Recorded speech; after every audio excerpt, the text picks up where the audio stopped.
В Сосногорске завершилась 18-я Коми республиканская спартакиада учащихся образовательных учреждений за здоровую республику Коми в 21 веке. Турнир по хоккею с шайбой среди юношей 2004-2005 годов рождения на призы клуба «Золотая шайба» прошел в Ледовом дворце «Звездный». В соревнованиях участвовали команды из Сосногорска, Воркуты, Печоры, Ухты и Сыктывкара. Турнир собрал опять все сильнейшие команды Республики Коми. К сожалению, не приехала команда НТ, но причина объективна, у нее отсутствует 2004 год, ребята. Поэтому 2005 годом младшим они не поехали. Поэтому собрали все сильнейшие. Сыграли мы в круг, каждая с каждой.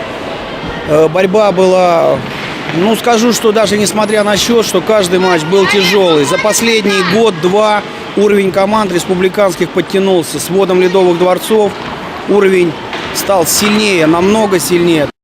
В результате победителем турнира стала Сосногорская «Парма». Серебро соревнований завоевал Ухтинский «Беркут». Замкнула тройку призеров команда «Феникс» из Усинска.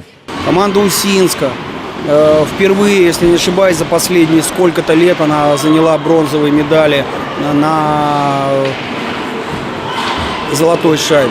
Поэтому даже, наверное, все-таки были, где-то фаворитами команда «Беркут», город Ухты, команда «Сосногорск». Но я еще раз хочу отметить, что перед турниром непосредственно с нашей стороны каждая команда могла показать себя, свой лучший хоккей. Но получилось так, как сегодня получилось. Выиграла, я думаю, что таки объективно сильнейшая команда. И в финале встретились две сильнейшие команды. Команда города Сосногорска и команда города Ухты.